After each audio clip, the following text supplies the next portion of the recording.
Prepositions are small words with a big job. They tell us about the relationship between different parts of a sentence. They can tell us where something is, when something happens, or how something is done. Think of prepositions as bridges connecting words in a sentence. For example, the cat is on the mat.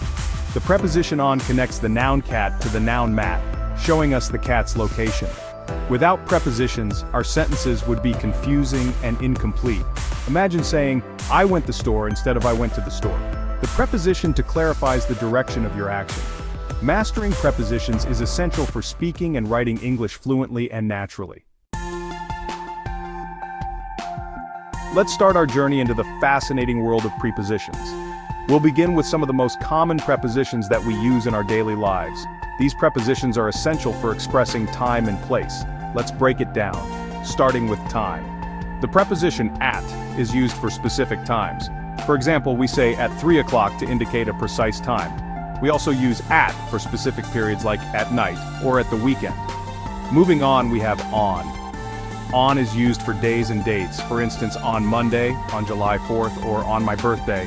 It's all about pinpointing a specific day. Next, we have in. This preposition is used for longer periods like parts of the day, months, years, and even centuries. We say in the morning, in July, or in 2025. The preposition for is used to indicate a duration of time, for example, for 2 hours, for a week, or for a long time. It helps us express how long something lasts. Since is another important preposition. It is used to indicate the starting point of an action that continues up to the present. We say since yesterday, since last year, or since I was young. During is used to specify when something happens within a particular period. For example, during the movie, during the summer, or during my childhood. Now let's shift our focus to prepositions of place. The preposition at is used for specific locations. We say at home, at the park, or at the table. The preposition on is used to indicate a position on a surface. For example, on the floor, on the wall, or on the internet.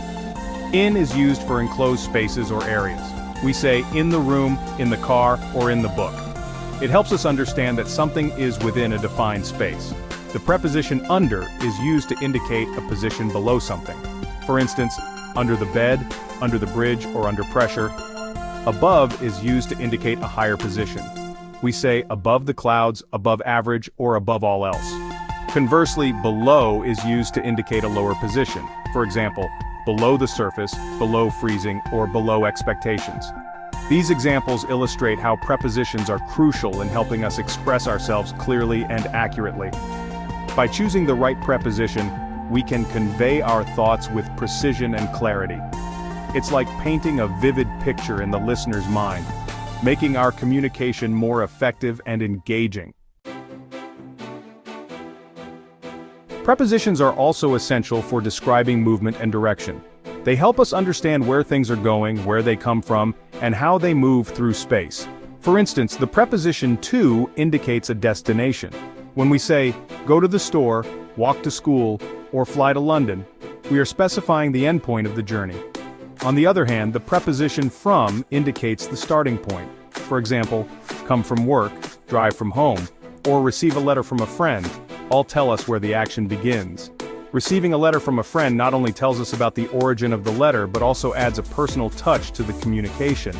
The preposition through is used to describe movement within a space. When we say, walk through the park, drive through the tunnel, or look through the window, we are describing the path taken within a certain area.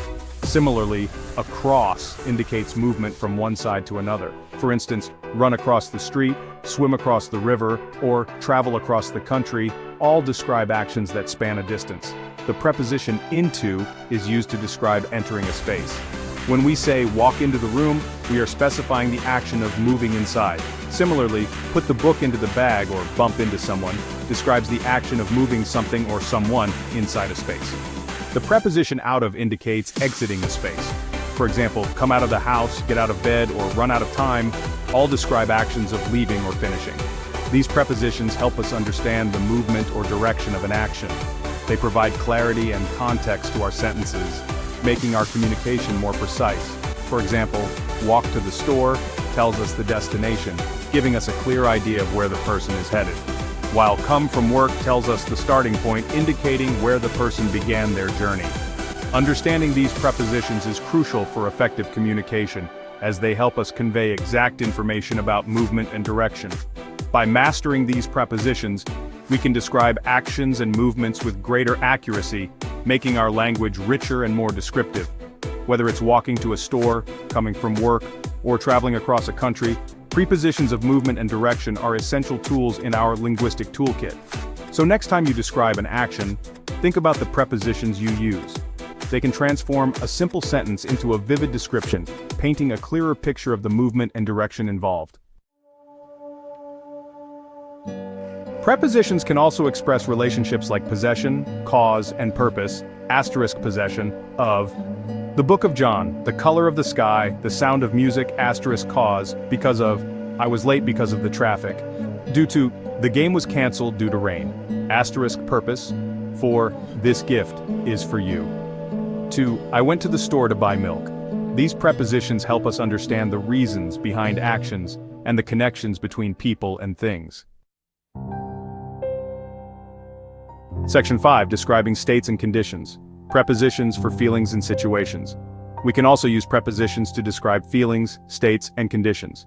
Feelings with happy with the results, angry with my brother, satisfied with the meal, about worried about the future, excited about the trip, curious about the news, states and conditions in trouble, in love, in danger, on fire, on sale, on vacation, at peace, at war, at risk.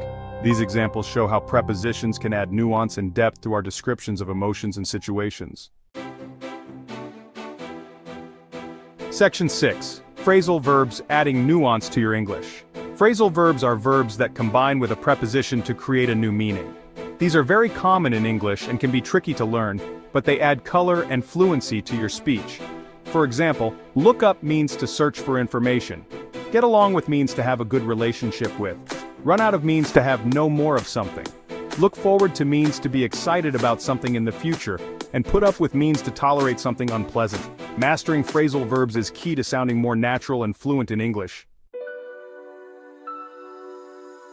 Section 7. Mastering the tricky ones, prepositions that often confuse. Some prepositions are easily confused even by native speakers. Here are a few common culprits. In, on, and at. Remember the general rules: in for enclosed spaces, on for surfaces, and at for specific points. To and for indicates direction, while for indicates purpose or benefit. Since and for. Since refers to a specific point in time, while for refers to a duration of time. Don't be afraid to make mistakes. The more you practice, the more confident you'll become in using these prepositions correctly. Section 8. Practice makes perfect tips for mastering prepositions. Prepositions can be tricky, but with consistent practice you can master them. Here are some tips for improving your preposition proficiency. Read, read, read. The more you read, the more you will see how prepositions are used in different contexts. Pay attention to how prepositions are used in books, articles, and websites. Notice the patterns and the context in which they appear. Listen actively.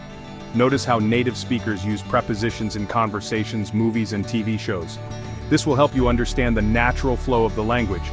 Practice writing. Write sentences and short paragraphs using a variety of prepositions. This will help reinforce your understanding and make you more comfortable using them. Use flashcards. Create flashcards with prepositions on one side and example sentences on the other. Review them regularly to keep the information fresh in your mind. Have fun with it. Learning prepositions doesn't have to be boring. Incorporate games and interactive activities into your study routine to make it more enjoyable. Play games, watch videos, and find creative ways to practice. There are many apps and online resources that can make learning prepositions fun and engaging. The key is to make learning prepositions a part of your daily routine. Consistency is crucial. Set aside a specific time each day to focus on prepositions. The more you expose yourself to the language, the more natural it will become. Surround yourself with English as much as possible and don't be afraid to make mistakes. Practice makes perfect. Engage with others who are also learning or are fluent in English. This will give you the opportunity to practice and receive feedback. Remember, every bit of practice helps. Incorporate preposition practice into your daily activities. Whether it's reviewing notes before bed, practicing during a lunch break, or using flashcards on your commute, every little bit counts.